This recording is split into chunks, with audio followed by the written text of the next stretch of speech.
ओम नमो भगवते वासुदेवाय।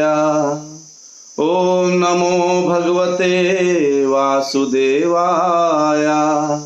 ओम नमो भगवते वासुदेवाय। नारायणं नमस्कृत्य नरं चैव नरोत्तमं देवीं सरस्वती व्यासं ततो जयमुदीरयेत्। नष्टप्रायेषु अभद्रेषु नित्यं भागवत सेवया भगवती उत्तमा श्लोके भक्तिर्भवति नैष्टिकी। ओम अज्ञानतिमिरान्धस्य ज्ञानाञ्जनशलाकया चक्षुर्मीलितं येन तस्मै श्रीगुरुवे नमः। श्रीचैतन्यमनोभीष्टं स्थापितं येन भूतले स्वयं रूपः कदा मह्यं ददाति स्वपदान्तिकम्। वन्देऽहं श्रीगुरु श्रीयुतापदकमलं श्रीगुरून् वैष्णवांश्च श्रीरूपं सागरजातं सहगण रघुनाथान्वितं तं सजीवं साद्वैतं सावधूतं परिजनसहितं कृष्ण चैतन्य देवं श्रीराधा कृष्णपादान् सहगण ललिता श्री विशाखान्वितांश्च।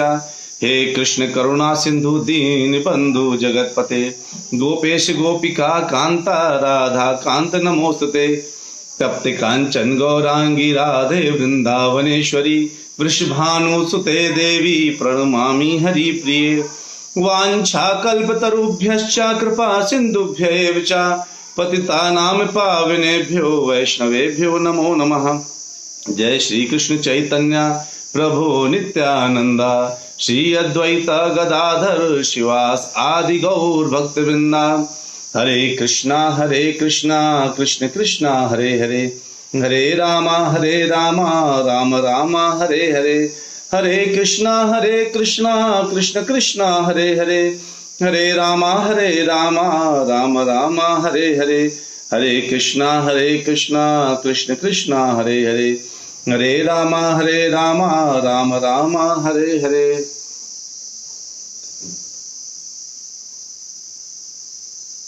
हरे कृष्णा। आप सभी भक्तों का राम कथा की इन लिमिटेड क्लासेस में, जिसमें कह सकते हैं 10 क्लास की ये पूरी कथा है, उसे बहुत बहुत स्वागत है। हम लोग धीरे धीरे करके पूरी कथा में आगे बढ़ते चले जा रहे हैं और अभी कहाँ पर पहुँच गए हैं? हम वहाँ पहुँच गए हैं जहाँ पर श्री रामचंद्र जी मारीच के पीछे पीछे भागे हैं और लक्ष्मण जी सीता जी के कटु वचनों को सुन करके आगे बढ़ी हैं उनके लिए कि अरे आप जो है बिल्कुल लक्ष्मण जी उनके आगे बढ़े हैं रामचंद्र की रक्षा के लिए, और सीता जी था मैं कहाँ पर बैठी हैं? कुटिया में हैं और रावण आ करके उनको किडनैप करके ले गया है। अब किडनैप करके ले जा रहा था तब सीता जी बिल्कुल व्याकुल हो रही थी और जटायु ने उनको बचाने के लिए, रक्षा के लिए बिल्कुल प्राण अपने देने तक की सोच लिया और भयंकर युद्ध चला। उस युद्ध में जटायु काफी घायल हुए और अंततः उन्होंने जमीन में धराशायी होकर गिर गए। अब वो जब सीता जी आगे जा रही हैं तो अपने जो आभूषण हैं उनको एक एक करके नीचे गिरा रही हैं और जो फूल माला पहनी वो नीचे गिरा रही हैं। जैसे जैसे वो आगे बढ़ती जा रही वो वानरों को देख रही तो उनको उनके ऊपर छोड़ दे रही कुछ कुछ अपने ज्वेलरी, जितना जेवरात वो पहनी थी। और वो जो है आगे बढ़ते बढ़ते कहाँ तक फिर वो सीधे जो है जो रावण है उनको लंका ले जाता है और वहां पर जाकर अशोक वाटिका में उनका स्थान देता है और कहता है कि तुम अब आज से अशोक वाटिका में रहोगी। उनकी जितनी राक्षसनियां थी उनको बोलते हैं कि इसको बिल्कुल तकलीफ नहीं होना चाहिए, बिल्कुल इसको बिल्कुल आराम से रखो, जरा सी किसी ने तकलीफ दी तो मैं उसकी हत्या कर दूंगा। राक्षसों का यही काम है, बात बात में हत्या करने का काम करते हैं। फिर उसके बाद जो है वो थोड़ा सा आगे बढ़ते हैं और फिर दूसरे दिन सीता को जबरदस्ती ले जाते हैं अपना ऐश्वर्य दिखाने के लिए। अपने महल में सब दिखाते, देखो इतने मेरे पास नौकर चाकर हैं, इतना सेवक है मेरे लिए, इतने ज़्यादा लोग मेरे ऊपर समर्पित हैं और सब मेरी सेवा पे लगे हुए हैं। देखो तुम अगर तुम यहाँ की अगर मेरी पटरानी बन जाओ तो मैं तुमको सब कुछ दे सकता हूँ। अब वो जो है हम सब जानते हैं जो भगवान के भक्त हैं, भगवान के भक्त को आप कोई भी लालच दीजिए, आप उनको बोलिए कि मैं तुमको ये दे दूंगा वो दे दूंगा, लेगा तुम भगवान की भक्ति छोड़ दो, तो क्या करते हैं? वो कहते हैं हम भगवान की भक्ति नहीं छोड़ेंगे, आप हमें चाहे कुछ भी दे दो।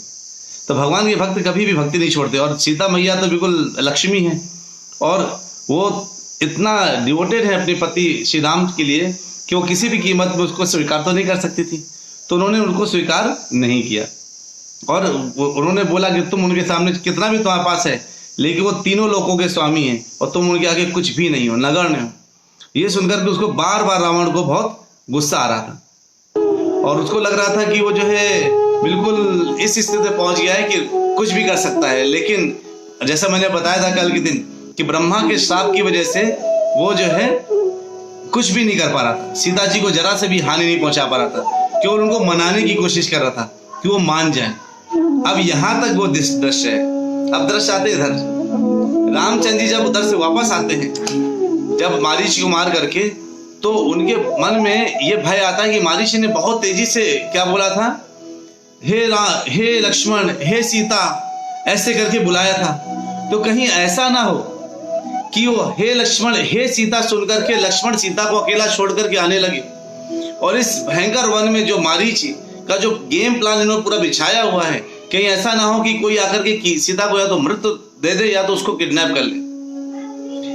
अब जो है उस पूरे विचार को लगातार दिमाग में लेकर के रामचंद्र जी आ ही रहे थे कि तभी कुटिया की तरफ से लक्ष्मण जी को आते देखा, और उनको आते ही देख करके आते देखते ही उसके ऊपर बरसने लगे कि तुमने जो है सीता को अकेले कैसे छोड़ दिया, मैंने तुमको आज्ञा दी थी वहां रुक करके सीता का ध्यान रखने के लिए, और तुमने सीता को अकेले छोड़ दिया। तुमने मेरी आज्ञा का पालन न करके तुमने बहुत बड़ा गलत काम किया है। और ऐसे करके उसको लक्ष्मण जी को बहुत सुनाने लगे।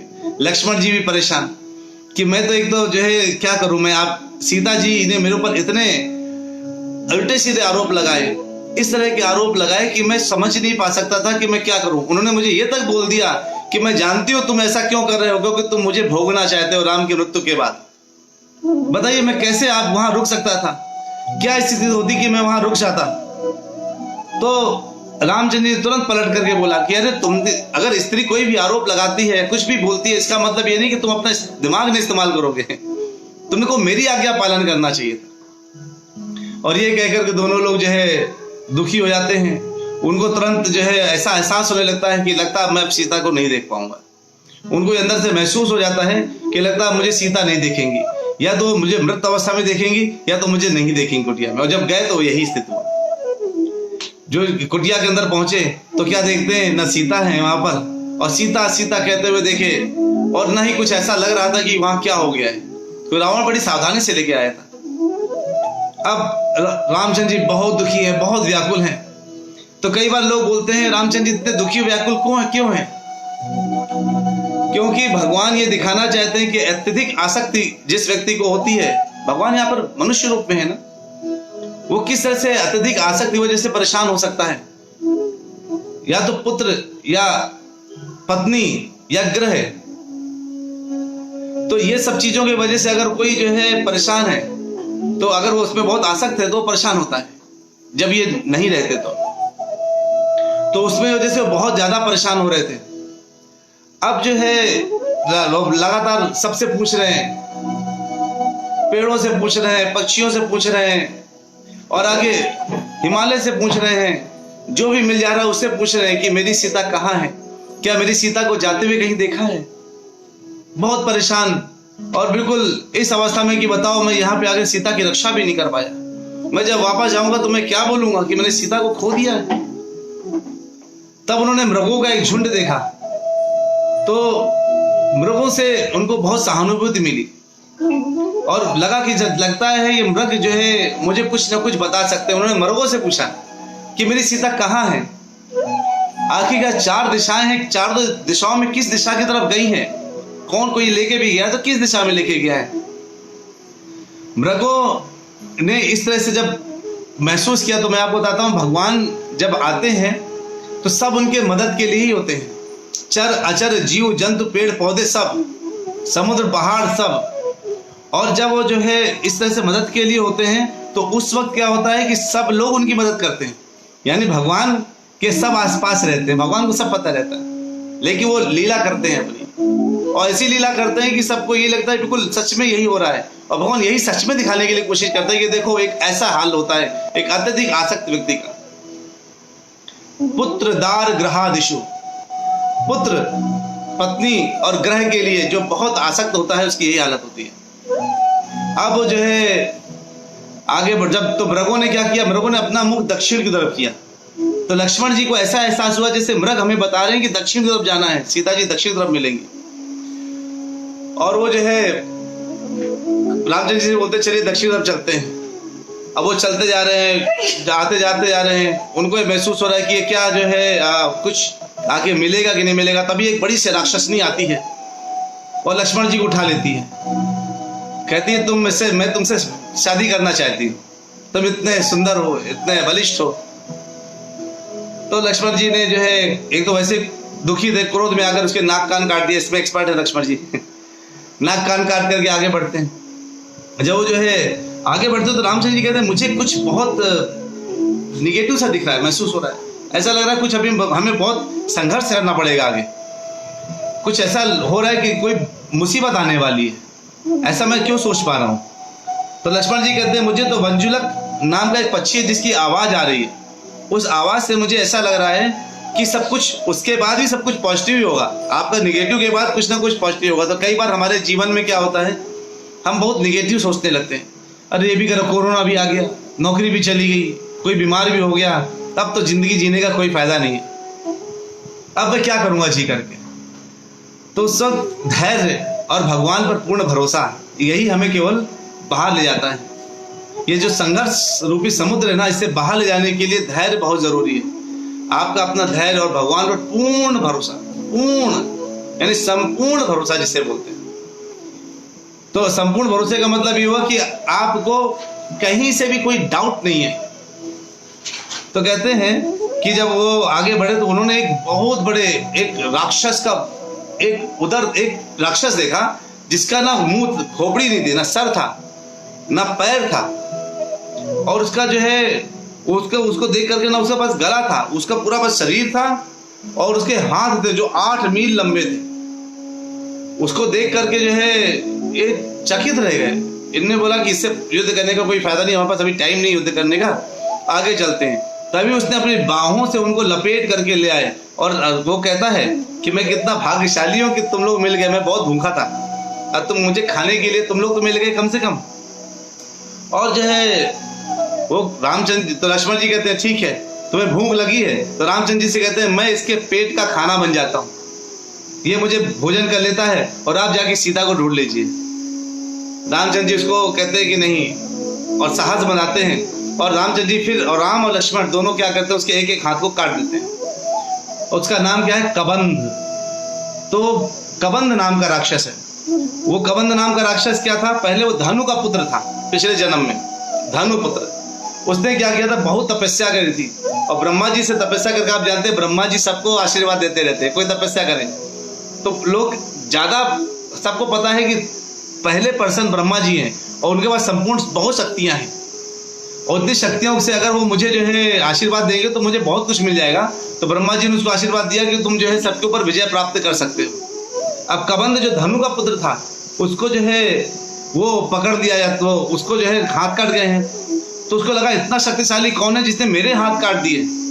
तो आप पूछता है आप कौन है, तो कहता है आप जो, तो रामचंद्र जी बताया, लक्ष्मण ने बताया कि ये जो है इक्ष्वाकु वंश के हम लोग क्षत्रिय हैं, ये रामचंद्र जी में इनका छोटा भाई लक्ष्मण हो। तो उसके आंखों से आंसू निकाला है, जो उसके पेट में आंखें थी, यानी पेट में उसका मुंह था और सीने में उसके नेत्र बने हुए थे।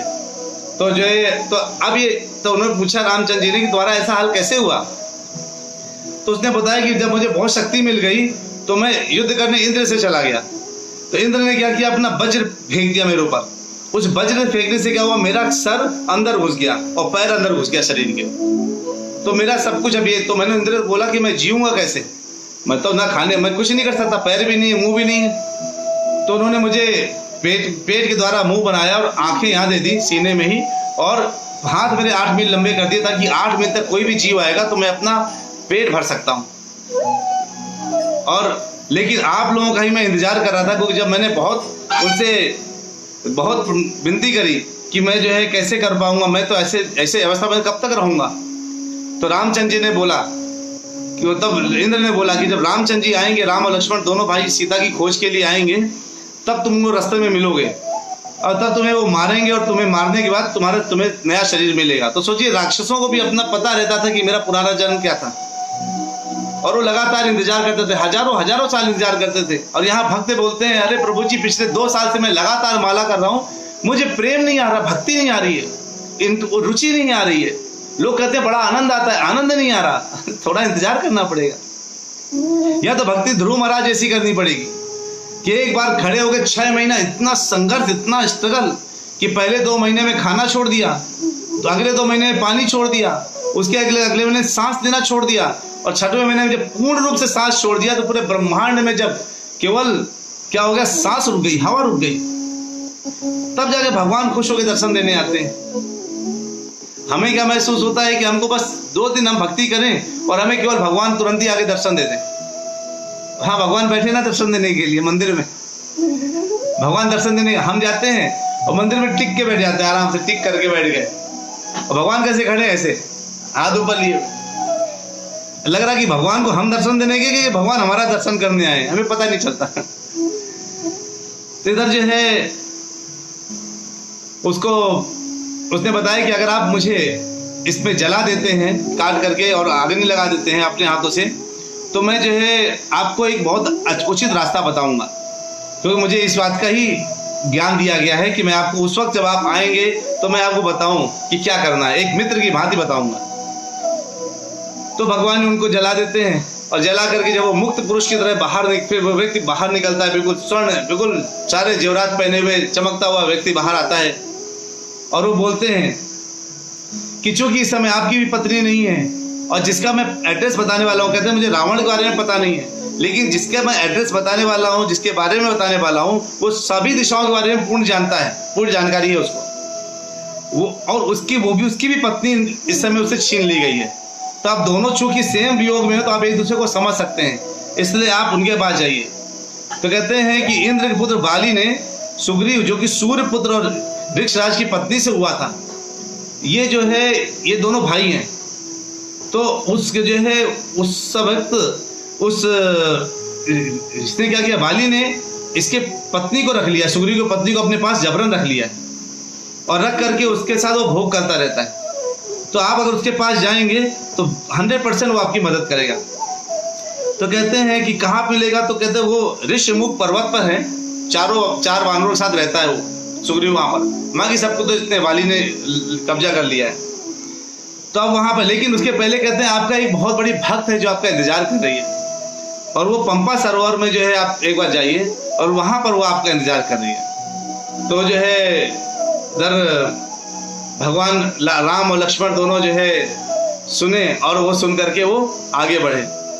जब वहां देखा तो पंपा सरोवर बहुत ही उत्तम है, बिल्कुल अच्छे पुष्प है, फूल है, फल है, सब कुछ बहुत अच्छा लग रहा है। वहां पर एक तपस्विनी है शबरी नाम की, वो शबरी क्या करती है, डेली भगवान का इंतजार करती है, कई सालों से, मतलब 1000 सालों से इंतजार कर रही है कि हाँ भगवान आएंगे, मैं उनके दर्शन करूंगी तब जाऊंगी। कहते हो मतंग ऋषि का आश्रम, इसलिए मतंग ऋषि के पास शबरी आई थी। इसकी कथा है, लेकिन आप समझ लीजिए शबरी के आगे ही सुनते हैं, क्योंकि कथा करने का समय नहीं। आई और मतंग ऋषि जो है उस वक्त उनको अपने शरण दिए, और मतंग ऋषि ने तो अपने शरीर छोड़ दिया था, लेकिन शबरी कहती थी मैं बिना भगवान के दर्शन किए नहीं छोड़ सकती। तो उन्होंने कहा था तुम इंतजार करो, और जब वो आए तब तुम अपना शरीर त्याग देना। और शबरी नित्य प्रतिदिन क्या करती थी, उसके बाद एक पेड़ लगे थे उस वक्त बेर के उसके पास, लेकिन उस बेरों में क्या था, पेड़ों में सेम एक ही प्रकार के बेर आते थे, एक ही रंग रूप के। तो उस पेड़ को तोड़ती थी और अपने दांतों से हल्का सा दांत में चुभोती थी, ताकि उसको कट आता, उससे रस पता चल जाता कि खट्टा है या मीठा है, या मीठा है या नहीं मीठा है। तो कोई सब एक ही शक्ल के थे बेर, तो उसको ऐसे चुभना पड़ रहा था। लेकिन जब उन्हें रखे और जब भगवान आए तो उनको बड़े ही स्वाद से वो बेर दिए। कहते हैं भगवान जो है अपने भक्त का अगर हृदय से आप स्वीकार करते तो जूठा तक एक्सेप्ट कर लेते, लेकिन इसका मतलब नहीं कि आप खा के देना शुरू कर दो। भोग लगाने वाले खा लो भाई, नमक है कि नहीं है, नहीं, हमें ये नहीं करना चाहिए, क्योंकि हम शबरी जैसे भक्त नहीं है। जिस समय हमारी भक्ति शबरी जैसी हो जाए हम आप ऐसा कर सकते हैं, लेकिन पहले वो भक्ति करने के लिए हमें अनुकरण और अनुसरण 2 अलग अलग शब्द हैं। हमें अनुसरण करना है भक्तों का, बहुत भक्ति करनी है, लेकिन अनुकरण करके अपना अपराध नहीं ले लेना है। क्योंकि हमने अगर अनुकरण किया कि हाँ सबरी भी जूठा करके खिलाती थी, हम भी जूठा करके भगवान को खिलाते हैं, चेक करके कि टेस्टी है कि नहीं है, तो फायदा नहीं करेगा, तब तो आप पाप लग जाएगा। एक बार जो है भगवान कृष्ण से नारद जी ने पूछा कि आपका सबसे बड़ा भक्त कौन है। नारद जी बोलते चलो मैं इसका टेस्ट करवा देता हूँ, तुम सबसे बोल दो, पहले जाके रुक्मणियों में रानियों से बोलो कि मेरा सर दर्द कर रहा है, मुझे किसी भक्त का, मेरे प्यार करने वाले का, चाहने वाले का पैर का धूल चाहिए, मैं अपने सर में लगाऊंगा तो ठीक हो जाएगा। नारद जी जाते हैं, रुक्मणी से बोलते हैं कि उनका सर दर्द कर रहा है, कहते अच्छा तो वैद्य को बुलाते हैं, कहते नहीं आपके पैरों की धूल से ठीक हो जाएगा। कहते पागल हो क्या, मेरे पैरों की धूल भगवान के माथे में लगेगा तो मैं तो नरकवासिनी हो जाऊंगी, मैं क्यों उधर नरकवासी में क्यों बनूंगी उधर, ऐसा नहीं कर सकती मैं, वैद्य बुलाइए। सभी रानियों से पूछा, सबने ये जवाब दिया। फिर वो गोपियों के पास गए, भगवान गोपियों से कहते हैं, तो नारद जी गोपियों से कहते हैं भगवान का सर दर्द कर रहा है। क्या अच्छा सर दर्द कर रहा है, क्या करना चाहिए, क्या करें। कहते हैं अगर तुम्हारे पैरों का धूल मिल जाएगा तो अपने सर में लगाएंगे तो जो है ठीक हो जाएंगे। कह रहे हैं तुरंत अपने पैर से धूल निकाल के लेके जाके लगा दो भगवान के सर में, अगर उनको इससे सर दर्द ठीक होता है लेके लगा दो। नारद जी कहते रहे तुम अपने पैरों को धूल भगवान के सर में लगाओगी तुम नरकवासी बचोगी, बहुत उत्पीड़न हुई वहां पर। कहते अगर मेरे भगवान के सर दर्द दूर होने के लिए अगर हमें हजारों जन्म भी मुझे ये नरक का वास करना पड़े तो मैं उसके लिए तैयार हूं। ये है भगवान की भक्ति। अगर हमें भगवान की भक्ति के लिए अगर हम हजारों करोड़ों वर्ष भी अगर हमें तकलीफ है तो हम उस समस्या में रह करके भगवान की भक्ति हमें करते रहना चाहिए। इससे तो भक्त ये नहीं सोचते कहाँ पे पाप कहाँ पे पुण्य कहाँ पे क्या, भगवान की भक्ति होनी चाहिए, लेकिन उस लेवल की भक्ति होनी चाहिए तब हम ऐसा कर सकते हैं। अब सबरी ने जो है उनको कहते हैं कि अब तो सबरी ने कहा कि आपके रहते मैं अपना शरीर त्यागना चाहती हूँ, और उन्होंने शरीर त्यागा। और जब भगवान ने उनको जो है सीधे बिल्कुल उत्तम शरीर के साथ तेज गति के साथ हो गई।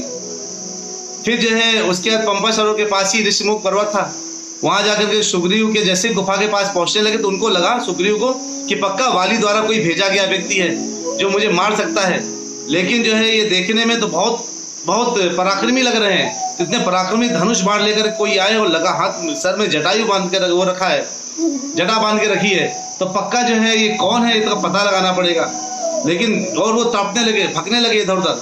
अब वो जब भग रहे हैं और इधर जो है आकर के हनुमान जी कहते हैं आप परेशान ना हो, मैं जाके देखता हूँ वो कौन है। बिना पता किए तो हमें पता नहीं चलेगा कि वो कौन है।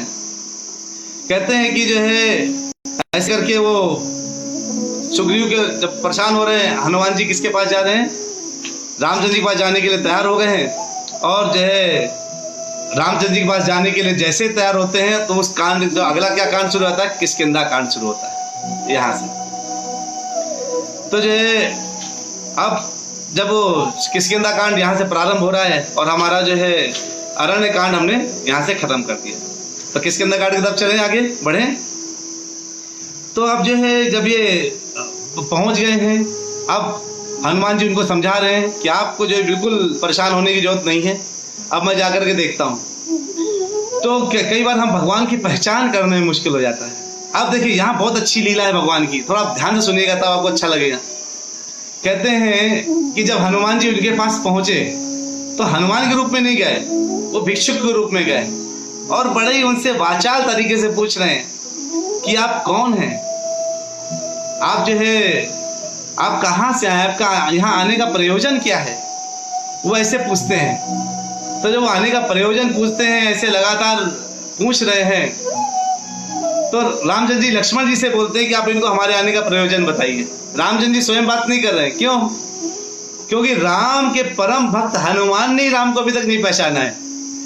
तो जब तक हम भगवान को डायरेक्टली अपना रियलाइज नहीं करेंगे, जब तक हम भगवान को नहीं पहचानेंगे कि कृष्ण कौन है, राम कौन है, हमारे जीवन का महत्व क्या है, हमारे जन्म क्यों हुआ है, हम क्या बस यही 4 चीजें करने के लिए पैदा हुए हैं, आहार निद्रा भय मैथुनम च, यही करने के लिए पैदा हुए हैं।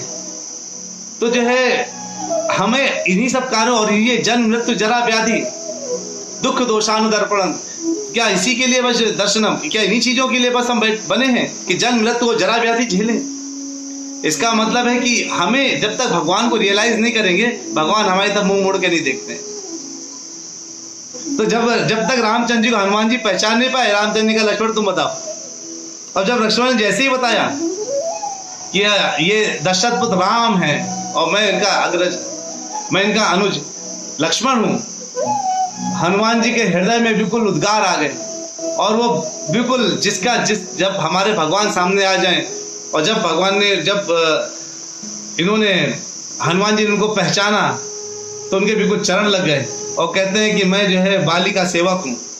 और पहले नहीं बोला बाली से सेवक हूँ, यहाँ थोड़ा मैं आपको बताता हूँ तत्व क्या है। वो आ करके जब मिलते हैं तो रामचंद्र जी ने, जब लक्ष्मण जी ने अपने बारे में बता दिया तो ये अपने बारे में आगे बोलते हैं कि मैं बाली का सेवक हूँ, जबकि हनुमान है कौन? रामचंद्र जी के सेवक। हम कई बार सोचते हैं कि हमारे बारे में कोई पूछे कि आप कौन है, हम कहते हैं ओमेंद्र द्विवेदी हैं, ओमकारेश्वर दास हैं, हम ये हैं, हम वो हैं। यानी हम क्या करते हैं, अपना नाम दूसरे रंग से प्रचारित करते हैं। जिस दिन हम बोलेंगे हम भगवान के दास हैं, उस दिन हमारा जो है अचानक दूसरी व्यवस्था बन जाती है। तब तक भगवान नहीं बोले जब तक बोले मैं बाली वो सुग्रीव का दास हूँ। उसके बाद जो है जब अचानक उन्होंने बोला कि ये राम है तो बिल्कुल पैर पे गिर पड़े और अपने वास्तविक स्वरूप में आते हैं और कहते हैं कि जो है मैं आपको सुग्रीव तक लेके जाऊंगा। उनको भी बहुत परेशानी है, वाली ने उनको भी छल से बिल्कुल उसकी पत्नी को रख रखा है सुग्रीव की। तो जो है अब रामचंद्र जी कहते हैं चलो। तो अब रामचंद्र जी ने क्या किया, हनुमान जी ने क्या किया, अपना शरीर को थोड़ा बड़ा किया और इधर रामचंद्र जी को बिठाया, इधर लक्ष्मण जी को बिठाया। कहते हैं कि लक्ष्मण जी पूरे ब्रह्मांड को अपने सर पर रखे हुए हैं, पर तो कहते ना ये अनंत शेष हैं। और जो ये जो हनुमान जी ने है और विष्णु जी कौन है, रामचंद्र जी विष्णु तत्व हैं, इन्होंने दोनों को अपने कंधे में बिठाया, इनसे बड़ा कौन होगा। इसलिए कहते हैं भगवान के भक्त भगवान से बड़े होते हैं क्योंकि हमको वो भगवान के पास ले जाने का कार्य करते हैं। अब वो जो है ऐसे आगे बढ़ते जा रहे हैं वो, और उधर जाके सुग्रीव जी को पास हनुमान जी जाते हैं और बोलते हैं कि ये रामचंद्र जी हैं, लक्ष्मण हैं, ये आपकी मदद कर सकते हैं और इनको भी आपसे मदद की उम्मीद है, तो और इनको मित्र की भांति समझिए। तो सुग्रीव जी उनको इनवाइट करते हैं और जैसे आप जानते हैं वानर लोग किस में बैठते हैं, उनको तो पेड़ की छाल में बैठ जाएंगे, पेड़ की फूल में बैठ जाएंगे, इधर उधर बैठ जाएंगे। अब वो जो है हनुमान जी ने के कहने पर और सुग्रीव जी ने सबको बैठने की व्यवस्था करी और आपस में एक दूसरे से वार्तालाप शुरू करी। और जो है सुग्रीव ने फिर कहा कि आप मेरे मित्र हैं, अब तो आपसे मित्रता होगी तो अब मैं आपसे सारी बात कहूँगा। कहते हैं सुग्रीव जी से पूछा कि आपकी उसने पत्नी को क्यों हरण कर लिया, क्या कारण था। रामचंद्र जी से पूछा क्यों हरण कर लिया, तो सुग्रीव ने बताया कि किष्किंधा में मेरे पिताजी का, जब हमारे पिताजी का देहांत हुआ, उन्होंने शरीर छोड़ा, तो ज्येष्ठ होने की वजह से वाली क्या बन गए, राजा बन गए। राजा बन गया तो फिर मैं उनका सेवा करने लगा जैसे होता है। लेकिन कुछ समय पश्चात ही एक माया दानव नाम का व्यक्ति है, दानव राक्षस है, उसका जो है जो उसने मायावी एक स्त्री के पीछे, उसका पुत्र जो माया का पुत्र मायावी करके एक राक्षस है जो एक स्त्री के पीछे पड़ गया था। तो वाली ने उसको जो है वाली ने फिर जब स्त्री के पीछे पड़ गया तो वाली उसके पीछे झपट पड़ा और जब उन दोनों के बीच में क्या हुआ, युद्ध शुरू हो गया। जब युद्ध शुरू हुआ तो वो उसको लेकर के भागा, कहाँ पर, बिल्कुल एक गुफा में घुस गया जा करके। और मैं भी वाली के साथ आया, मुझे बता रहे सुग्रीव। अब दोनों लोग गए तो गुफा के अंदर युद्ध चलता रहा और युद्ध 1 साल तक चलता रहा। वाली जाते जाते बोल के गया कि तुम बाहर रहना और मेरे आने की प्रतीक्षा करना, मैं इसको मार के आता हूँ। तो गए 1 साल तक मैं लगातार बाहर खड़ा रहा। बाद में अंदर से बिल्कुल खून उनकी नदी आने लगी, ऐसा लगने लगा कि लगता है, और वहां से केवल राक्षसों की आवाज आ रही थी, वाली की आवाज नहीं आ रही थी। तो मुझे लगा कि कहीं ऐसा ना हो कि वाली मर गया हो, फिर राक्षस आ जाएंगे, एक साथ आक्रमण करेंगे। तो मैंने बड़ा सा पत्थर गुफा के मुंह में रख दिया और आकर के मैं जब आया तो ये सब लोगों को लगा कि अब इनका तो मृत्यु हो चुकी है वाली की। तो उन्होंने तो मंत्रियों ने और मेरे लोगों ने मेरा राज्याभिषेक कर दिया। और जब कर दिया तो ये वाली उन सबको मार के वापस आया।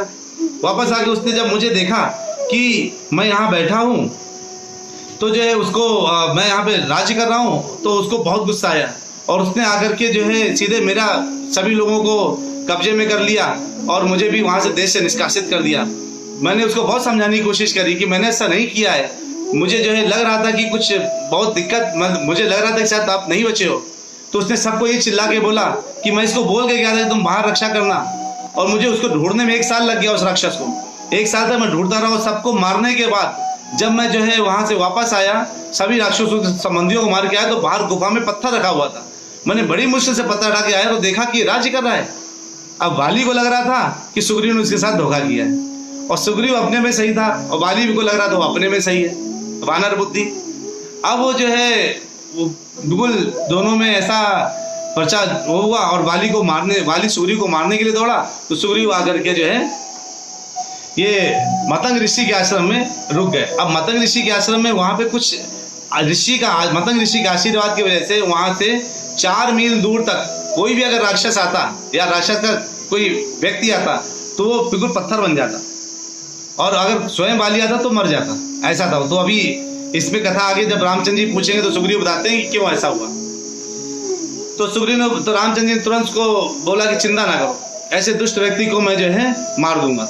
अब आज ही मार देता हूँ, उसको परेशानी वाली बात नहीं, तुम जाके उसको बुला के लेके आओ तो मैं उसको मारता हूँ। तो सुग्रीव कहते हैं अरे आप जो है आप तो देखने में भले सुडौल हैं, अच्छे हैं, लेकिन वाली की ताकत आप नहीं जानते हैं। एक बार क्या हुआ था, वाली से रावण युद्ध करने आया, बड़ी अच्छी कथा है। वाली से जब रावण युद्ध करने आता है तो युद्ध बना के आता है मूड में। तो वाली का उस समय था थोड़ा सा अपना गायत्री पढ़ने का, पाठ करने का टाइम था वाली का। तो रावण आया तो रावण को उसने अपनी पूंछ में लपेट करके इस समुद्र में, फिर उस समुद्र में, फिर उस चारों दिशाओं के समुद्र बैठ के गायत्री करता रहा। तो फिर आप बात ही पूछता रावण से क्यों आए भाई। तो रावण कहता है कुछ नहीं, मैं क्यों तुमसे दोस्ती का हाथ उड़ाने आया था और भाग गया वापस। ऐसा था वाली, इतना खतरनाक, इतना ताकतवर, सोचिए। और वहां पर एक दुदुम्बी नाम का एक, तो फिर इसने बताया कि दुदुम्बी नाम का एक दैत्य आया था जो भैंसे जैसा था और बड़ा विशाल काय था। वो सबसे युद्ध करना चाह रहा था। वो पहले सागर के पास युद्ध करने गया, कहता मुझे लड़ाई करनी है। तो जैसे राक्षसों की प्रवृत्ति थी ना लड़ने की, वो सबसे लड़ना चाहते हैं, तो कि राक्षसों की प्रवृत्ति थी लड़ने की वजह से उसकी लड़ने की प्रवृत्ति थी, मुझे लड़ाई करनी है। तो सागर कहता देखो भाई, मैं तो तुमसे लड़ाई कर नहीं सकता, मैं तो जो है स्थिर रहता हूँ, तुम एक काम करो हिमालय से जाके लड़ लो। हिमालय कहता मेरे पास तो ऋषि मुनि रहते तो मेरा हृदय लड़ाई करने के मूड में नहीं आता, तुम जाके वाली से लड़ लो। अच्छा, वो वाली से लड़ने के लिए वो आया तो किसकिंदा करके बिल्कुल ऐसे खोरों से खोदने लगा, जमीन सब उजाड़ने लगा। और वाली ने उसके सींगों को पकड़ करके पूरा गोल गोल घुमा करके पहले पटका, फिर खूब पटका, पटक के उसको जब इतना पटक दिया कि उसके शरीर से जगह जगह से खून निकलने लगा, तो उसने ऐसे गोल घुमा के उसको इतना दूर फेंक दिया कि वो 8 मील जाके दूर गिरा। तो ऐसे करके इसको बहुत दूर जब फेंका तो कहते हैं कि जब वो ऊपर उड़ रहा था, हवा में था, तो उसके बीच में क्या हुआ, मतंग ऋषि का आश्रम पड़ गया। अब मतंग ऋषि का जब आश्रम पड़ गया तो जो है उसका आश्रम पड़ने के बाद वो जो है ये हो गया, मतंग ऋषि का आश्रम जब पड़ गया तो उसमें खून की बूंदें गिर गई और ऋषि को बहुत गुस्सा आया। तो उन्होंने पता चला किसने किया, तो वाली ने ऐसा किया। तो फिर ऋषि ने ऐसा जो है श्राप दे दिया। तो वहीं पे ये सुरक्षित महसूस करता था अपने आप को सुग्रीव। अब जो है सुग्रीव कहता है कि अगर ये आप इस तो रामचंद्र जी को उसी के पास लेके गया जिसके हड्डियां पड़ी हुई थी, बस मांस सब निकल गया, केवल हड्डी का ढांचा था, इतना विशाल का हड्डी का ढांचा था। कहता आप इसको देख के पता लगा सकते हैं कितना शक्तिशाली रहा होगा। और कहता है कि ये 8 पेड़ खड़े हैं, इसको भेदना बड़ा मुश्किल है, लेकिन बाली अपने 8 तीर से इनको एक एक करके भेज देता है। तो अब आप जो है एक काम करें कि इसको अगर आप थोड़ा सा जो है एक ऐसा आप मुझे बस ये परीक्षा दे दीजिए कि आप उसके बराबर शक्तिशाली हैं कि नहीं है, तब मैं आपको उसके सामने लेके जाऊं। रामचंद्र जी हंसते हंसते उस हड्डी को एक लात मारी, वो सीधे जाके 80 मील दूर जाके गिरा। तब वो कहता है कि पहले बाली थोड़ा थक भी गया था युद्ध करके, फिर इसमें चर्बी भी थी, राक्षस था पूरा, तो जो है हो सकता है कि अब हड्डियां नहीं है तो हो सकता है आप फेंक दिए, लेकिन अगर आप इस पेड़ों को मार दें, वृक्षों को तोड़ दें ताड़ा, तो मैं समझ जाऊंगा। तो रामचंद्र जी ने अपने एक ही तीर से 8 को तोड़ दिया। अब तोड़ दिया तो उसको लगा रहे ये दिक्कत तो दंग रह गई है, कहता अब तो मेरा काम हो गया। तो अब जब इस तरह से कह के जो है वो बड़ा ही निश्चिंत हुआ, तो रामचंद्र जी का जाके ललकार दो जाकर के वाली को। अब ये वाली को बुला करके वाली को कहता है ठीक है, ए वाली तुम बाहर आओ, तुम बाहर आ जाओ, तुमने जो है बहुत परेशान कर लिया, अब तुमको नहीं छोड़ूंगा, मैं आज मार के रहूंगा। अब वाली जो है ये सोच करके कि अरे ये तो बिल्कुल आज तो बड़ा मूड में आया है। वाली बाहर निकले और जब वाली आए तो वाली उनका चेहरा बड़ा मैच करता था। तो अब वो रामचंद्र जी देखने लगे खड़े होकर के मारने के लिए, तो देखा दोनों बड़ा मैच कर रहे हैं। तो आचार्य लोग ये भी कहते हैं कि पहले दिन अगर भगवान तो भगवान है, उनकी नजर में उनको तो पहचाना बड़ा आसान है। जो पीट रहा है वो वाली है, जो पीट रहा है सुग्रीव है बाय डिफॉल्ट। तो भगवान उसको पिटने क्यों दिया? भगवान कहते हैं देखो भाई, मैं भगवान हूं, मेरा काम है तुम लोगों को परीक्षा लेना। अगर तुम मेरी परीक्षा लेना चाहोगे, भक्त सोचेंगे अच्छा भगवान आएंगे तो ही मैं मानूंगा भगवान है।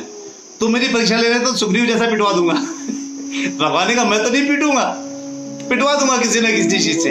तो हमें भगवान की परीक्षा लेने की नहीं सोची थी। कई लोग कहते हैं ना, हाँ हम तो भगवान की परीक्षा लेंगे, देखिए अगर भगवान है तो मेरा ऐसा नहीं होगा, भगवान है तो फिर वैसा नहीं होगा। तो भगवान कहते हैं ऐसे सुग्रीव ने एक बार किया था। सुग्रीव ने जो है मेरी परीक्षा लेने के बोला कि इसको लात मार के दिखाओ, उसको पेड़ को काट के दिखाओ, तो उसका कुछ तो दंड मिलना चाहिए। तो बाली से पहले दिन पिटवा दिया। अब जब सुग्रीव वापस आया, आपने मुझे क्यों पीटने दिया? तो भगवान ने कहा देखो तुम दोनों शक्लें बहुत मैच कर रही थी, तो एक काम करो कुछ चिन्हारी बना के जाओ। तो माला वाला पहन के गया, दोबारा फिर ललकारता है। अब जो दोबारा ललकार रहा है तो इस बार बाली तो बिल्कुल बानर बुद्धि खड़ा हो गया, लेकिन उसकी पत्नी तारा थी, उसने रोका। देखो अगर ये वापस आया तो कोई छल है, इसके पीछे कोई बलशाली व्यक्ति है। और कहते अंगद अभी पता लगा कि आया, जब पहली बार ये युद्ध के लिए ललकारा था तो अंगद ने अपने गुप्तचर भेजे थे कि इसमें इतनी हिम्मत कहाँ से आ गई। तो देखा कि राम लक्ष्मण आए हैं जो दशरथ पुत्र हैं और उन्होंने पूरे राक्षसों का वध किया है, वो वही है राम लक्ष्मण, तुम जो है बिल्कुल पीछे मत जाओ। तो बाली कहता मैंने क्या राम लक्ष्मण को बिगाड़ा है? वो ना मैंने उनके कभी जाके युद्ध किया, ना कभी उनके राज्य में जाके कभी कुछ आतंक किया। मेरे तो उनको मैं तो जानता भी नहीं, वो मुझे नहीं जानते, मुझे क्यों मारेंगे? वो इस कॉन्फिडेंस में वो निकल गया। और रामचंद्र जी पीछे छुपे हुए थे और जो है बाली सामने, जैसे बाली सामने आए और लड़ाई शुरू हुई, जब देखा कि ये घायल हो रहा है सुग्रीव, तो एक बिल्कुल तेज अग्नि के समान तेज बाण को छोड़ा और सीधे जो बाली के हृदय को भेद दिया। अब जो है ये देख करके बाली को बहुत गुस्सा आया और उसके पास उसने जो इंद्र की दी एक माला पहनी थी, जिसकी वजह से उसका जो है मृत्यु नहीं हुई, उसकी सांसें अभी भी चल रही हैं। अब वो जो है बाली रामचंद्र जी को चिल्लाने लगा, कहता है कि मैंने क्या सुना था? मैंने सुना था कि आप एक धर्मपरायण राजा हैं, आप बड़े दयालु हैं, कृपालु हैं, धार्मिक हैं, आप ये सब कुछ है, लेकिन उसके बाद भी आपने मुझे छुप करके मारा। अरे आपने तो बहुत बड़ा गुनाह कर दिया। आपको पता नहीं कि युद्ध में सामने आते, अगर तुम मेरे सामने आए होते राम, तो इस समय मेरी जगह तुम यहाँ लेटे होते। बाली को एक आशीर्वाद था कि अगर कोई सामने आता है तो उसकी वो आधी शक्ति खींच लेता। लेकिन आप सबको पता है कि रामचंद्र जी तो स्वयं विष्णु हैं, स्वयं भगवान है। अब अगर वो भगवान के पास तो सब कुछ अनंत है, वो अनंत शक्ति के धारक हैं। अनंत से अगर दो को डिवाइड कर दो कितना बचेगा? अनंत बचेगा ना। अनंत डिवाइडेड बाई 2 इज अनंत, इनफाइनाइट ओनली। और बाली में उतनी शक्ति नहीं थी कि भगवान की अनंत शक्तियों को खींच सके, उसमें इतनी क्षमता नहीं थी। तो भगवान जो है उसको छुप करके मारे कि अगर वो ऐसा कर नहीं पाता तो उनके भक्त ब्रह्मा द्वारा जो दिया गया इसको आशीर्वाद था वो व्यर्थ चला जाता। तो उनके जो है तो ये चीज वो अपने भक्तों की भी आशीर्वाद की रक्षा किए, लेकिन वो खुद छुप करके हमेशा लोगों के लिए क्वेश्चन मार्क छोड़ दिया कि ऐसा क्यों भगवान ने छुप करके उनको मारा। लेकिन भगवान हमेशा अपने भक्तों की जो है बातों को आगे रखते हैं। तो उनको पता था ये तो मेरी शक्ति खींच नहीं पाएगा और इसमें कुछ इतनी क्षमता नहीं है और मेरी भक्ति की बात भी गलत हो जाएगी, इसलिए इसको क्यों ना जो है इसको छुप के ही मारा जाए। अब जब वो गया, जब रामचंद्र जी के पास गए और जब वो ऐसा बोलने लगा तो रामचंद्र जी ने उसको बोला, देखो तुम मुझसे धर्म की बात कहते हो, तुमने किसी और की पत्नी को तुमने रख रखा है और तुम मुझसे धर्म की बात कहते हो। तो कहता है कि आपको सीता को ढूंढना था ना, इसीलिए आप निकले ना। अरे आपको सीता को ढूंढना था तो मुझे पता है वो रावण के पास में, और मैं रावण को जानता हूँ। आप मुझसे बोलते, मैं इस रावण को अपनी पूंछ में लपेट के 20 बार पटक देता, उसके पूरे लंका को 2 मिनट में खत्म कर देता और सीता उठा के ले आता, दे देता आपको। कितना आसान था आपके लिए, कितना आसान लग रहा है सुनने में, देखिए है ना, लग रहा है ना कितनी सही बात बोल रहा था, ताकतवर भी है और उसे बोल भी रहा है। लेकिन भगवान ने कहा कि जो किसी और की पत्नी को अपहरण करके पहले रखा है, मैं उससे मदद मांगूंगा अपनी पत्नी के लिए? मैं ऐसा तो नहीं हो सकता। और तुमने चूंकि भले ही मेरी सीता वहां रहे ना ले, लेकिन तुमने जो अपराध किया है उसकी सजा देना तो मुझे तो अधिकार सजा देना ही है। जब और तुम ये बोलते हो कि मैंने तुम्हें क्यों मार दिया, अरे हम ये पूरी पृथ्वी पूरी पृथ्वी इक्ष्वाकु वंश की है। इसमें हर व्यक्ति, हर जानवर, हर पेड़ पौधा हमारा ही है, इक्ष्वाकु वंश का है। तो हम इन सब चीजों के राजा हैं। हम चाहें तो हम किसी को भी मार सकते हैं। क्यों? क्योंकि जो हम इसके राजा हैं, ये हमारा प्रॉपर्टी है। और फिर तुम तो वन्य जीवों में आते हो, और वन्य जीवों को छुप के मारने में कोई अपराध नहीं लगता हम लोगों को। और फिर तुमने इतनी बड़ी गलती करी है। ये जब जैसे उसने इतने धर्म की बात सुनी रामचंद्र जी से, वो तुरंत उनके चरण स्पर्श कर लिया। कहता मुझे बहुत बड़ी गलती का एहसास हो चुका है। अब मुझे पता चल गया है कि मैंने बहुत बड़ी घटना, बहुत बड़ी घृत काम किया है, घृणा का काम किया है, और आप मुझे क्षमा कर दीजिए। और जो है, जो मैंने उसकी पत्नी रुमा को अपने कब्जे में कर रखा है था, वो सब जो है अब मैं सुग्रीव को देता हूँ। और फिर रामचंद्र ने बोला कि देखो तुम्हारा ये तीर लगा हुआ है और तुम्हारे पास माला पड़ी हुई, तुम मरोगे नहीं, हम तुम्हें व्यवस्था कर देंगे, तुम फिर ठीक हो जाओगे। अगर तुमने रियलाइज कर लिया तो हम फिर से कर देंगे। तो वो बोलता है कि नहीं नहीं, इस मृत्यु से बढ़िया मृत्यु कहाँ होगी जो स्वयं मुझे आपके हाथों से मिली है। मुझे इससे बढ़िया मृत्यु कोई नहीं हो सकती है, और इसलिए मैं इसको स्वीकारूंगा। लेकिन मैं चाहता हूँ कि आप मेरे पुत्र अंगद को स्वीकार लें। और जो है, और तो फिर कहते ठीक है, अब अंगद को, चूंकि तुम्हारे बाद अंगद राजा बनेगा। कहता नहीं, आप सुग्रीव को राजा बनाइए, और सुग्रीव के उसके शरण में अंगद रहेगा। और अंगद से बोला कि तुम सारी बात सुग्रीव की मानना, इनको जो है और इनके एक ही बात को ठुकराना नहीं। ऐसा कह करके जो है वो लीला यहाँ खत्म होती है। और सभी लोग जो है उनको अग्नि देने के बाद आते हैं। अब इसके बाद राज्याभिषेक हो जाता है, और राज्याभिषेक तक जो है, ये राज्याभिषेक के बाद अब किसका समय हो गया? बारिश का समय हो गया। बारिश का समय हो गया तो ये कहते हैं कि अब जो है रामचंद्र जी कहते हैं देखो, इस बारिश के समय पर जो है तुम अभी हम लोग नहीं निकलना चाहिए, क्योंकि हर जगह कीचड़ होगा, बारिश होगा, सब कुछ अस्त व्यस्त होगा। तो थोड़ा बारिश के समय के बाद थोड़ा सर्दी का समय शुरू होगा, उस वक्त निकलना भी आसान रहेगा। तो 4 मास की बारिश है ना, उसको उसमें इंतजार करते हैं। और इधर गुफा में बैठ कर इंतजार कर रहे हैं। और जो है उसके बाद जब 4 मास हो जाते हैं तो वो सुग्रीव क्या करता है? सुग्रीव भूल जाता है। क्यों?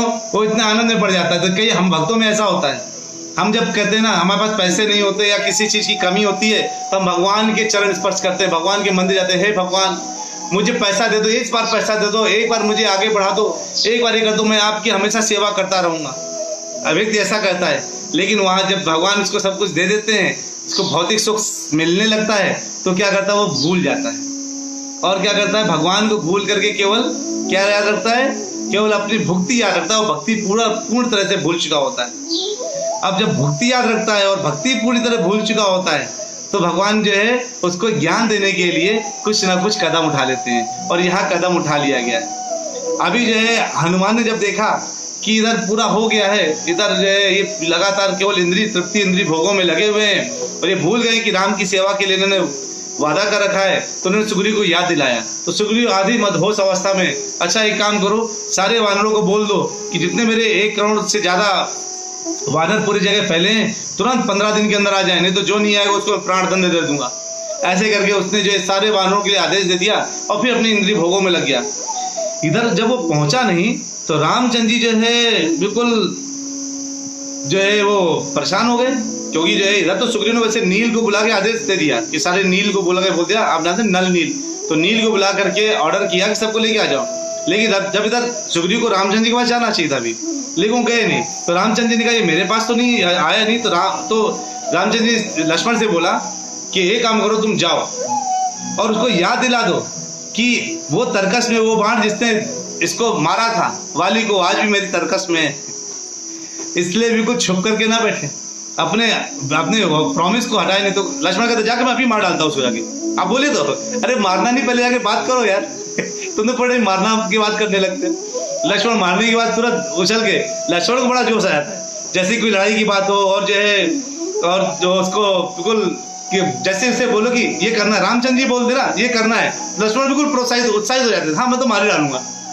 तो कहते हैं रामचंद्र जी नहीं, पहले जा करके उससे शांति से वार्तालाप करो, समझो, हो सकता है याद दिलाने से ही उसको याद आ जाए, और फिर नहीं माने तो फिर देखा जाएगा। और लक्ष्मण जी लेकिन भयंकर क्रोध में गए। जब जा रहे हैं तो उधर जितने पेड़ पौधे हिल जा रहे हैं, और बिल्कुल बिल्कुल जैसे शेर जब तेजी से दौड़ता है तो सारे बंदर भाग जाते हैं, जानवर भाग जाते हैं, वैसे लक्ष्मण जब जा रहे हैं किष्किंधा की तरफ, सारे वानर उछल उछल के भाग रहे हैं, क्रुद्ध आंखें और बिल्कुल फड़फड़ाते होंठों की तरह सुग्रीव सुग्रीव ऐसा करके भाग रहे हैं। और जो जितने द्वारपाल वगैरह खड़े थे सब डर के मारे भाग गए। अब इधर जो है अंगद ने जाके अपने पिताजी को बोला, अरे ये लक्ष्मण जी बहुत गुस्से में हैं, आप कृपया करके तुरंत जाइए, आप इस भोग से हटिए और तुरंत उनको देखिए। लेकिन सुग्रीव ने बोला अच्छा चाहते हैं, लेकिन उनको तब भी क्योंकि आधा मदहोश था, वो इंद्रिय भोगों में इतना लिप्त था। बार बार बुलाने पर जब कई लोग आए तो उनको लग गया कि जो है ये बहुत सीरियस मैटर बन चुका है। तो उस समय जो है तारा के पास थे, तारा के साथ थे, तो तारा से बोलते हैं कि तुम जाकर के एक बार पहले तुम जाओ, उनके पास जाओगे तो कम से कम गुस्सा आधा शांत होगा ना। तो कई बार होता ना, जैसे अपने पुत्र होते हैं, अपने बच्चे अगर घर से देर आते तो अपने दोस्त को साथ ले आते हैं, कहते पहले तो मेरे पिताजी के सामने जाए ना, उसके बाद मैं चला आऊंगा, तो मेरे पिताजी थोड़ा आधे कम गुस्सा होंगे, उनको लगेगा तुम मेरे साथ थे। तो ऐसे उन्होंने पहले तारा को भेजा, और तारा को भेजकर तारा ने बोला कि अरे आप जो है इतना क्रोधित क्यों हैं, आप क्रोध मत करिए, इन्होंने पहले ही जो है सभी वानरों को बुलावा दे दिया, बुला दिया है, आप बिल्कुल परेशान ना होइए। ये कह के थोड़ा सा आधा गुस्सा शांत हुआ।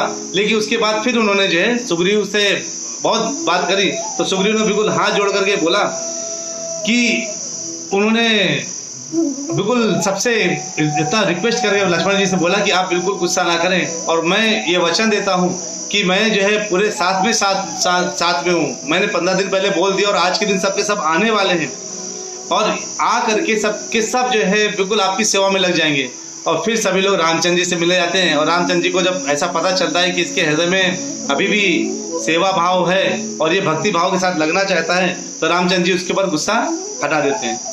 तब वानरराज सुग्रीव क्या करते हैं, सुग्रीव सबको जो है, तो फिर एक सुग्रीव क्या है, सुग्रीव भी राजा है, लेकिन उन्होंने विंद नाम के वानर राजा विंद, उनको बुलाया और उनसे बोला कि चारों दिशाओं में अपने सेना भेज दो, कि जहां मतलब चारों दिशाओं में जितने द्वीप हैं, और केवल धरती में नहीं ऊपर भी भेजो, यानी स्वर्ग लोग भेजो, उसके ऊपर भेजो, लेकिन पितृलोक के ऊपर मत भेजना, क्योंकि वहां पे मनुष्य नहीं जा सकता धरती लोक का।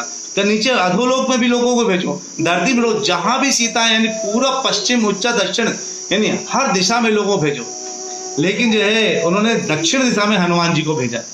तो हनुमान, अंगद, नील, जामुआन, मैंद, द्विज ऐसे करके जो है बहुत से जो लोग एक साथ दक्षिण दिशा में गए और अलग अलग लोगों को अलग अलग दिशाओं में भेजा।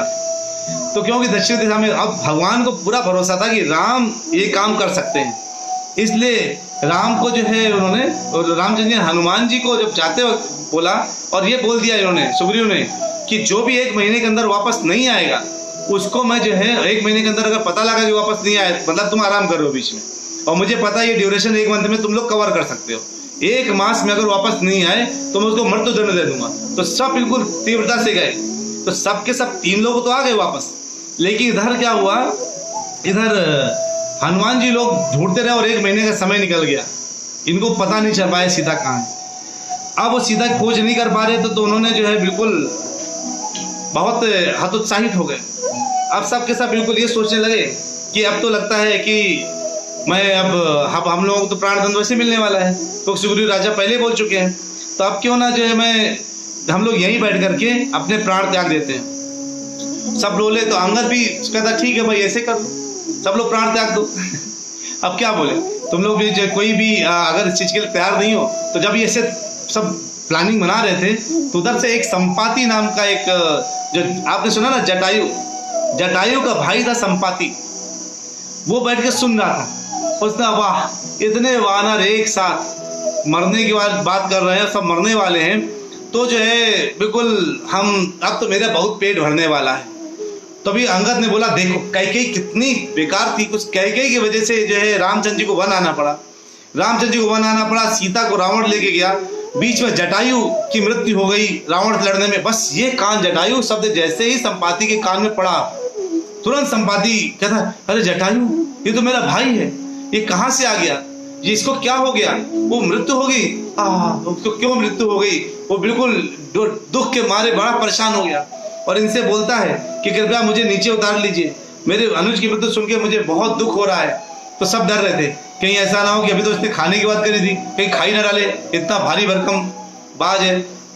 तो लेकिन लोगों ने कहा कि ठीक है, इसको हम उतार के ले आते हैं, अगर भक्षण भी कर लेगा तो वैसे मरने वाले हैं, तो भक्षण कर लेगा। अब जब ये आया नीचे तो इसने जो है देखा क्या कि बिल्कुल ये जटायु को और संपाति को दोनों को जो है ब्रह्मा जी का वरदान मिला था, बहुत जबरदस्त वरदान, ऐसा वरदान ले लेते थे ब्रह्मा जी से। तो ये इंद्र के पास युद्ध करने चले गए थे। अब इंद्र से युद्ध करके ये लोग जब विजयी हो गए इंद्र के ऊपर, तो सूर्य के पास जाने लगे और जाते रहे, जैसे ही बहुत ऊपर मीलों तक गए तो उधर इनके जो जटायु था वो अचानक बेहोश होने लगा। तो इसने अपने पर जो है संपाति ने क्या किया, अपने पंखों से उसको और पंखों से उसको कवर कर दिया जटायु को। तो इसके पंख जल गए और दोनों लोग धरती में आगे गिर गया। तो ये तो पंख जल के गिर गया और वहां जटायु गिर गया। अब जटायु तो पंख ठीक थे लेकिन इसके पंख जल चुके हैं। अब ये जो है इसने बताया ऐसी घटना और बोला कि मैं यहाँ से बहुत दूर तक जो है देख सकता हूँ, मैं यहाँ से 100 योजन तक देख सकता हूँ। मैं देख पा रहा हूँ सोने की लंका में एक सीता जी राक्षसों के बीच में बैठी हुई हैं, तो तुम लोग उधर जाओगे तो जो है 100 योजन अगर कोई कूद सकता है तो तुम लोग जो है सीता जी को देख सकते हो। अब ये बोल करके तो चल दिए। अब इधर सब में लगने लगा कि कौन जा सकता है, अब ये जो है मतलब कौन उधर कूद सकता है। तो अंगद ने सबसे पूछा कि भाई तुम कितने कूद सकते? कोई कहता मैं 10 योजन कूद सकता हूँ, 20 योजन कूद सकता हूँ, है ना, ऐसे मतलब इतने इतने योजन कूद सकता हूँ। तो सबसे पूछते रहे। अब जो है उन्होंने जब ऐसे पूछते जब फिर अंगद ने बोला ठीक है देखो मैं 100 योजन तो कूद सकता हूँ, लेकिन मुझे लग रहा है कि मैं 100 योजन कूद के तो चला जाऊंगा लेकिन वापस आने में प्रॉब्लम होगी, इतना मुझे लग रहा है। तो ऐसा कौन हो सकता है जो इसको जो मतलब वहां जाके पूरा अच्छे से युद्ध करके आए और साथ में आकर के क्या करें, वहां से वापस जिंदा वापस भी आ जाए। तो जाम्बवान ने बोला कि देखो मैं जब पूरी पृथ्वी के कई बार चक्कर लगा चुका हूँ, मुझे कूदने में दिक्कत नहीं है, लेकिन मैं अब बुढ़ा हो गया हूँ। अब मैं ज्यादा से ज्यादा 90 योजन तक कूद सकता हूँ, नहीं तो मैं हजार योजन कूद जाता था। अब 90 योजन तक केवल कूद सकता हूँ, लेकिन मैं जानता हूँ जो हनुमान है, हनुमान बहुत स्ट्रांग है।